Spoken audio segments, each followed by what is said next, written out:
Baik, bismillah. Assalamualaikum warahmatullahi wabarakatuh. Alhamdulillah wassalatu wassalamu ala Rasulillah wa ala alihi wa sahbihi wa man walah amma ba'du. Kaum muslimin yang dirahmati oleh Allah Subhanahu wa taala, kita lanjutkan pembacaan kita terhadap kitab Madkhalun li Aqidati Salaf karya Dr. Isa bin Abdullah As-Sa'di hafizahullah taala. Baik, kita sampai di halaman ke-8, baik, dengan subtema Ahammiyatul Aqidah, urgensi akidah. Kenapa pelajaran teologi Islam ini atau kajian akidah Islam perlu dipelajari oleh setiap muslim? Al-aqidatul islamiyah, akidah Islam, ahammul ulumi al-islamiyati, merupakan ilmu atau cabang ilmu yang paling penting alal itlaq secara mutlak.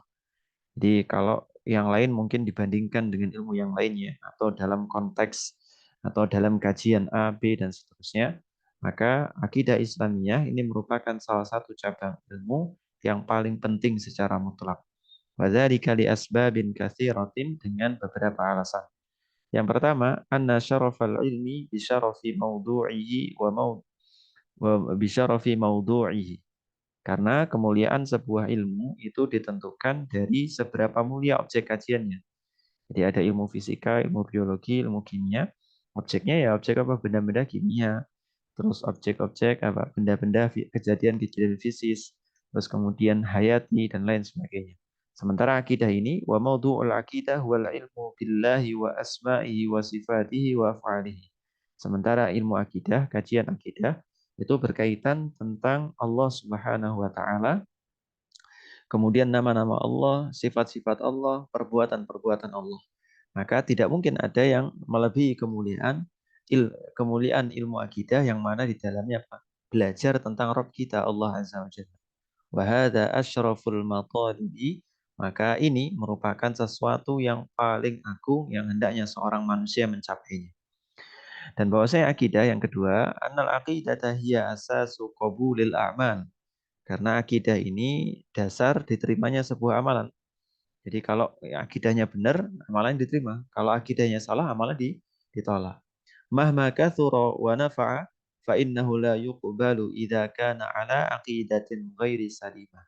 Maka seberapa banyak amalnya, seberapa merata manusia mengamalkan amalan tersebut, kalau misalnya tidak didasari, tidak dilandasi dengan akidah yang selamat, akidah yang benar, maka tidak akan diterima oleh Allah Subhanahu wa taala. Allah Azza wa Jalla berfirman, "Wa qadimna ila ma 'amilu min 'amalin faj'alnahu haba'an mantsura." Kata Allah Subhanahu wa taala, dan kami tampakkan kepada mereka, kami hadapkan kepada mereka apa-apa yang mereka kerjakan. Jadi kasih balasan, diberikan tampak ini loh balasan untuk kalian. Faja'alnahu haba'an mantsura, kemudian kami jadikan amalan-amalan tadi apa? Haba'an mantsura, debu yang berterbangan.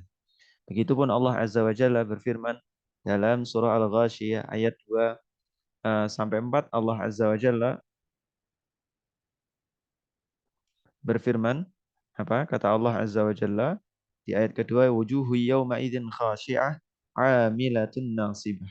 Banyak muka atau muka-muka di hari tersebut, yaitu hari kiamat, tunduk terhina. Jadi nggak punya kuasa untuk melawan apa yang terjadi nanti di hari kiamat. 'Amilatun nasibah. Mereka beramal, bekerja keras ketika dunia lagi kepayahan, tapi payah. Hilang amalannya. Tasla naron hamiyah, masuk ke api yang sangat panas, yaitu neraka. Ini menunjukkan bahwa amalan ada yang terima juga ada yang ditolak. Di antara amalan yang ditolak oleh Allah Azza wa Jalla adalah amalan yang tidak dilandasi dengan apa? Dengan akidah yang selamat.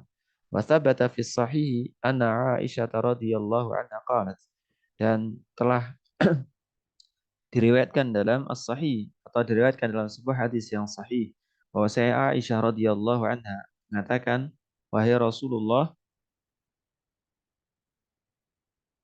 sebentar ya.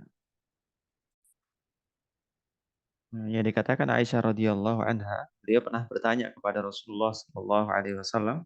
Oh, sebentar screen-nya. Ya Rasulullah, wahai Rasulullah sallallahu alaihi wasallam, Ibnu Jad'an, yaitu salah seorang tokoh di zaman jahiliyah, karena yasilur rahim.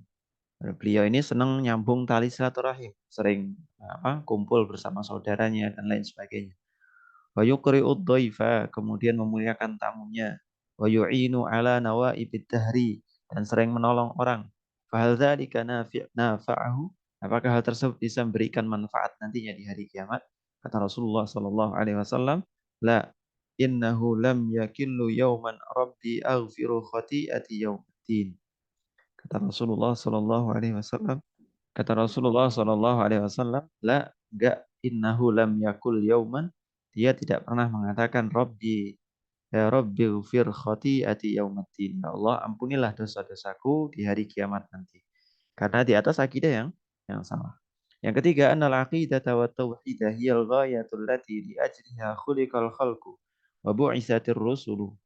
Karena akidah dan tauhid ini merupakan tujuan diciptakannya manusia, terus kemudian diutus para utusan. Ini yang dibawa atau yang diperintahkan kepada para rasul dan juga manusia semuanya. Allah Ta'ala berfirman, tidaklah aku ciptakan jin dan manusia kecuali untuk beribadah kepadaku. Dalam surah Az-Zariyat ayat 56. Wahidun, maksudnya adalah untuk mengesahkan Allah Azza wa Jalla. Walaqad ba'atsna fi kulli ummatin rasulan an i'budullaha wajtanibut taghut. Kata Allah dalam surah An-Nahl, dan sungguh kami telah mengutus di setiap umat seorang utusan untuk mendakwahkan kepada manusia, hendaknya kalian beribadah kepada Allah dan jauhilah tauhid. Maka setiap utusan yang Allah Azza wa Jalla utus di muka bumi, semuanya membawa satu perintah yang sama, yaitu perintah membereskan akidah atau membawa akidah yang benar dan juga memerintahkan manusia agar bertauhid. Meskipun dengan syariat yang berbeda-beda, dengan amaliyah yang berbeda-beda. Allah Azza wa Jalla berfirman, "Likullin ja'alna minkum syir'atan wa minhaja." Bagi setiap umat ada apa? Syir'ah wa minhaja. Ada cara beramal sendiri-sendiri. Wa qala sallallahu alaihi wasallam, dan Rasulullah sallallahu alaihi wasallam mengatakan, "Inna ma'asyiral anbiya ikhwatun la'allat." Kata Rasulullah sallallahu alaihi wasallam, kami semua ini para nabi satu satu saudara. Wa humul ikhwatu li'ab, yaitu apa, ikhwah li'ab, saudara sebapak, semuanya dari bapak kandung yang sama. Fakama annal ab yajma'uhum fakadzalika ar-rusul tajma'uhum wahdatal aqidah wa in ikhtalafati syariah. Yaitu satunya sama, sumbernya sama tentang masalah akidah, tauhid dan lain sebagainya. Sebagaimana bapak yang mengumpulkan mereka anak-anaknya satu bapak itu dalam satu trah yang sama, maka para rasul juga sama, meskipun dengan syariat yang berbeda-beda. Yang keempat, bahwasanya tauhid adalah ahammul awamiril ilahiyah. Perintah Allah Azza wa Jalla yang paling urgent atau yang paling penting. Jadi tidak ada perintah Allah yang lebih penting dibandingkan perintah perintah bertauhid. Meskipun semuanya penting. Nggak boleh nganggap perintah Allah nggak penting, nggak boleh.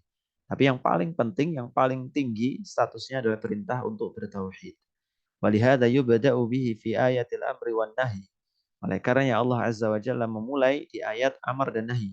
Itu ayat yang menjelaskan tentang perintah dan larangan. Allah Azza wa Jalla berfirman, wa'budullaha wa la tusyriku bihi syai'a. Sembahlah Allah dan jangan sekali-kali kalian berbuat kesyirikan, ila akhir ayat dalam surah An-Nisa ayat 36. Begitupun Allah Azza wa Jalla nanti mengatakan di dalam surah Al-An'am ayat 151 surah Al-Maidah, wa kadzalika syirku fa innahu a'dhamu ma nahallahu an. Sebagaimana tauhid itu merupakan perintah Allah yang paling agung, maka syirik atau larangan Allah Azza wa Jalla dari berbuat kesyirikan itu merupakan larangan Allah yang paling dahsyat, yang paling dilarang oleh Allah Azza wa Jalla. Sebagaimana firman Allah Azza wa Jalla dalam surah Al-An'am ayat 151 sampai 153, apa kata Allah? Qul ta'alu atlu ma harrama rabbukum 'alaikum alla tasyriku bihi syai'a wa bil walidaini ihsana. Sebelum menyebutkan perintah dan larangan-larangan yang lainnya, Allah pertama kali memerintahkan alla tusyriku bihi syai'a. Janganlah kalian membuat sekutu kepada Allah Subhanahu wa taala dengan sesuatu apapun. Ila akhir ayat, silakan dibaca diterjemah Al-Qur'an di surah Al-An'am ayat 151 sampai 153. Walihadihil manzilati walihadihil manzilati fa inna Allah azza wa jalla la yaghfiru ikhlala bitauhid. Allah tidak mengampuni sama sekali kalau ada kurang tauhidnya. Wa ammal amal fahuwa tahtal masyiah. Adapun amalan lain selain masalah tauhid dan juga masalah kesyirikan, maka di bawah kehendak Allah. Allah mau mengampuni ya, Allah enggak mengampuni ya, kehendak Allah Subhanahu wa taala. Kata Allah Azza wa Jalla dalam surah An-Nisa, "Innallaha la yaghfiru ay yushraka bihi syai'a wa bil Innallaha la yaghfiru ay yushraka bihi syai'an wa yaghfiru ma duna dzalika liman yasha. Allah tidak mengampuni ketika Allah disekutukan dengan sesuatu. Tapi wa yaghfiru ma duna dzalika liman yasha, Allah mengampuni dosa-dosa di bawah dosa kesyirikan. Jadi di bawah dosa kesyirikan alias selain dosa kesyirikan, maka masih ada potensi untuk diampuni oleh Allah Subhanahu wa taala. Wa dzalika li anna tauhida haqqullahil khalis kama fi hadis Muad. Karena sungguhnya tauhid mengesahkan Allah merupakan hak Allah Azza wa Jalla sebagaimana hadis Muad bin Jabal radhiyallahu anhu yang mengatakan Rasulullah mengatakan haqqullahi 'alal ibad, hak Allah terhadap hambanya ayya'buduhu wa la yusyriku bihi syai'a. Allah disembah dengan mengesahkan Allah dan tidak berbuat sekutu kepada Allah Subhanahu wa taala. Kemudian Syekh mengatakan anna tauhida idza kana khalisan wa naqiyan minasy. Saat tauhid itu bersih, suci, murni dari urusan kesyirikan, fa innahu yukaffiru dzunub, maka bisa menghapuskan dosa. Mahma azumat, sekalipun dosa tadi jumlahnya besar sekali. Jadi selain dosa kesyirikan, maka bisa berpotensi diampuni oleh Allah dengan sebab tauhid kita yang murni. Kama fi hadisil bitaqah allati qad wudi'at fi mizanil a'mal. Sebagaimana hadis bitaqah, yaitu hadis lembaran yang diletakkan di mizanul amal, di timbangan amal, wa fiha la ilaha illallah. Terdapat tulisan la ilaha illallah. Fatashat bitis'atin wa tis'ina sijlan minas sayyiati kullu sijlin minha muddul basar. Terus kemudian dibandingkan dengan 90 lembar, 99 lembar keburukan yang mana setiap lembarnya itu sejauh mata memandang.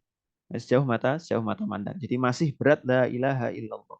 Dalam hadis qudsi disebutkan, ya bena Adam, lau ataitani bi qurabil ardi. Seandainya engkau datang kepadaku dalam keadaan membawa qurabil ardi min khataya, segunung kesalahan, tsumma laqitani la tusyriku bi syai'a, la ataituka bi qurabiha maghfirah. Kemudian datang dalam kondisi tidak berbuat kesyirikan, maka Allah Azza wa Jalla datang kepada hamba tadi dalam membawa apa? Membawa ampunan Allah Subhanahu wa taala. Bal inna tauhida idza kana khalisan adkhala sahibahu al-jannata bila hisabin.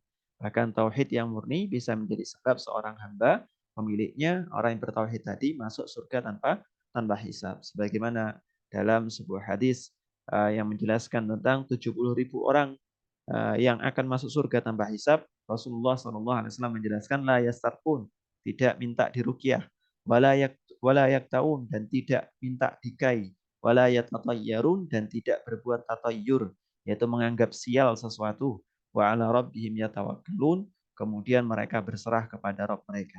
Wa hakadha nara al-hammiyata al-qaswa li ilmi al-aqidah. Inilah pandangan kami terhadap seberapa penting ilmu akidah. Wa hadha la ya'ni ihmalu baqiyatil ulumi syar'iyyah. Tidak berarti mengabaikan ilmu-ilmu yang lainnya. Tidak mungkin. Bal kulluha fi ghayatil ahamiyah. Bahkan itu yang paling penting. Maksudnya ilmu-ilmu syar'i yang lainnya yang jauh lebih penting daripada urusan-urusan dunia. Jauh lebih penting dibandingkan ilmu-ilmu dunia dan lain sebagainya. Walakinnal aqidatu minha manzilatil qalbi aw. Akan tapi akidah dibandingkan ilmu yang lain tadi laksana apa? Laksana hati atau ruh. Kalau badan ini berdiri, jalan tanpa ruh, maka nggak mungkin bisa jalan. Seberapa sehat pun badan fisik, maka kalau misalnya tidak diiringi dengan ruh, maka tidak akan mungkin bisa berjalan. Kita cukupkan sampai sekian. Subhanakallahumma bihamdika asyhadu an la ilaha illa anta astaghfiruka wa atubu ilaik. Assalamualaikum warahmatullahi wabarakatuh.